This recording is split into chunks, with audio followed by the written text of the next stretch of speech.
Northern Trap Line here today. Just going to do a quick video on making these handy dandy things. Berkshire earth anchors.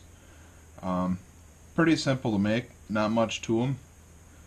I like these. There's many different types of earth anchors out there available to you. These to me are what I use the most though. They come in handy for just about any type of trap. And if you lose your driver, all you need is another stake or chunk of rebar or something, and you can still pound them in, versus like the pogos where you have to have the slotted end driver. I got the pogos, I got the Wolffangs, I got the Berkshires. I prefer the Berkshires out of all of them though. To me they're more versatile. Pretty simple to make. All you got is cable, your double ferrules, and then you got to pick one of your ends. You got your standard end, which is a thinner, light duty basically end. You got your HDs, which are like a medium duty. They're pretty strong. I'll use these all winter long. They hold up for coyotes and everything. If you take your driver and pound a hole through the frost, you can use them all winter long. Then you got your soft ground, which is for your spongier soil, or if you got real sandy soil.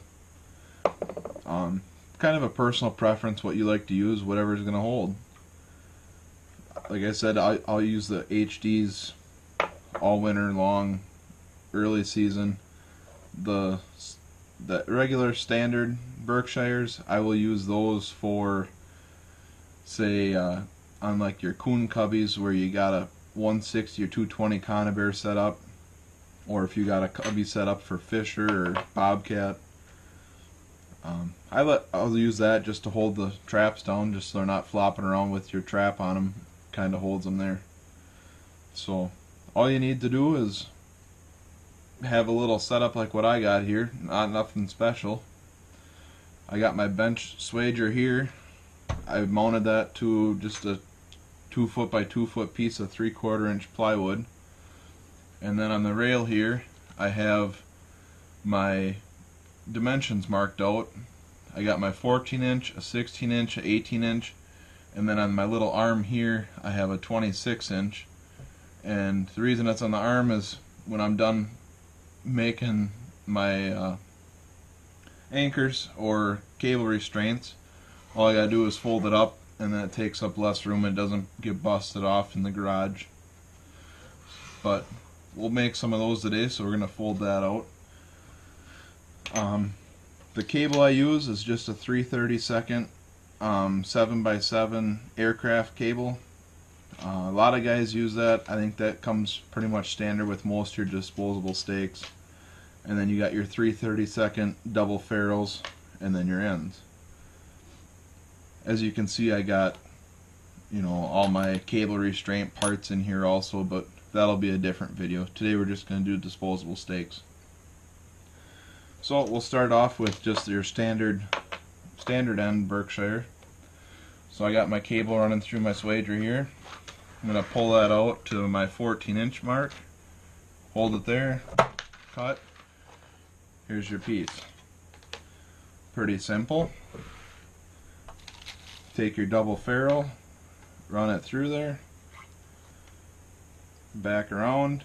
Now the loop size on the end all depends on what your intentions are. I like to keep my loop a little bit bigger, at least big enough to be able to fit my Berkshire back through it, because what I will do is, if I have, say you run out of your quick connects or S hooks or J hooks, whatever you decide to use, you can always run this end here through the end of your trap chain and run your Berkshire back around through it, and then you'll hold like that. And I've done that quite a bit. I've never had no problem with it. The only thing then is either you have to pull your stake out or cut it off, which they call them disposable, but I like to reuse them as much as I possibly can. Sometimes you'll get them hooked on tree roots and you won't be able to get them out. Sometimes they'll be frozen in too hard and you want to move your trap, you won't be able to get them out. You end up having to cut them, but I guess that's kind of the nice thing about making your own, is they're cheap enough to make them disposable, basically. So my loop here, I'll make, oh, about that big enough that you can get your end through it again, and you'll have your ferrule on here, so it'll be a little bit bigger, but that won't matter too much. And you want to make sure that your little tip of your cable is sticking out enough where you know you have a good clamp on it, so it doesn't pull out. So you get it through there, put it in your swager,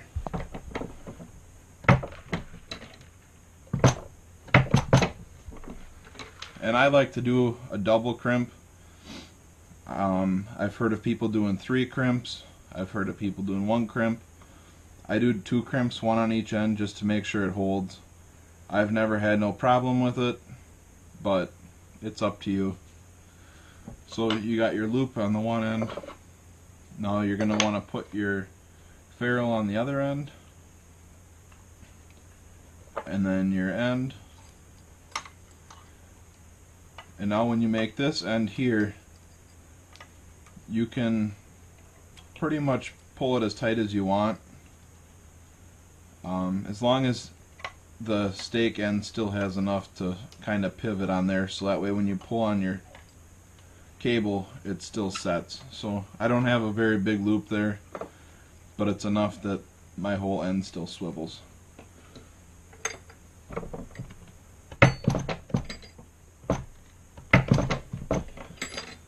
So there you have your standard end Berkshire with a 14-inch cable. And now it's actually not going to be 14 inches because you're bringing it around for your loops on the end, so it'll be a little bit shorter than 14 inches.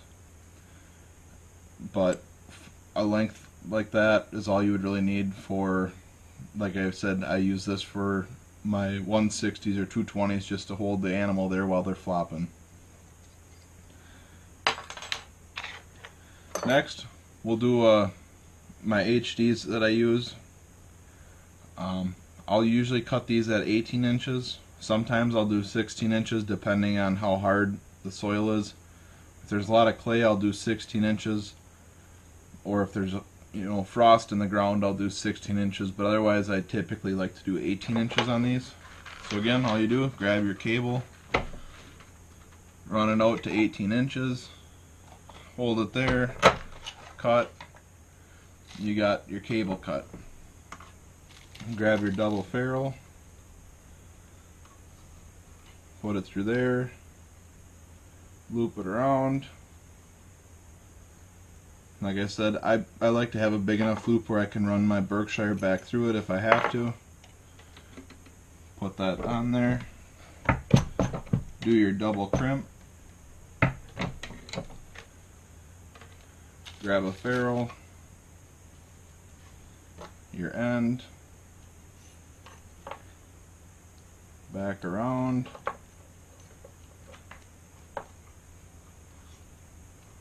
and the smaller loop you have, the more cable you end up saving. Otherwise you'll notice you're wasting a little bit of cable. I mean, not a big deal, but just something I like to do is keep a smaller loop on the stake end.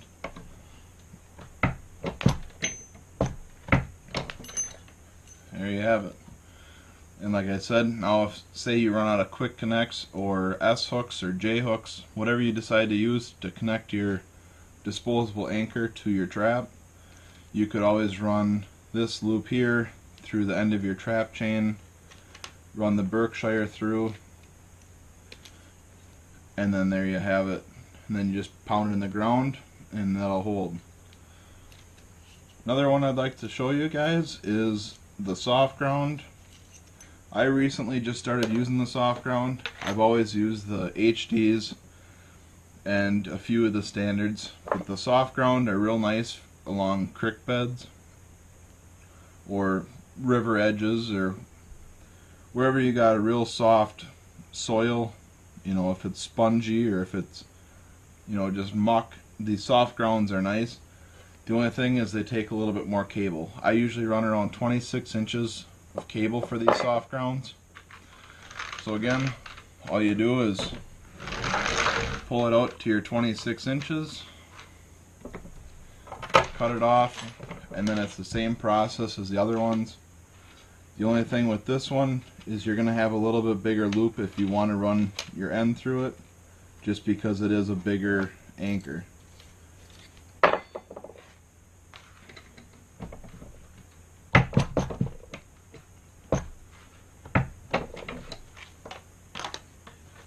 Not nothing too hard to do, just time consuming, and if you get a decent setup, you can actually do quite a few anchors in not a lot of time. At the Wisconsin Trapping Convention, I believe a lot of the earth anchors for the HDs were going for around $12 to $14 a dozen. I believe when I figured it out, when I purchased all my ends and the cable and the ferrules, it came to around $5 a dozen. So you end up saving quite a bit of money if you're going to be using any quantity of them. If you're, like I said, if you're just using a couple dozen, you know, it might just be easier for you to buy them. But if you got the time and you go through enough of them, I would recommend making your own. And you can always adjust the length of your cable. So say you buy a bunch of them at 14 inches, but for you it just doesn't quite hold, make them 18 inches, make them 20 inches, whatever you want. It's all up to you if you make your own. You can do pretty much whatever you want.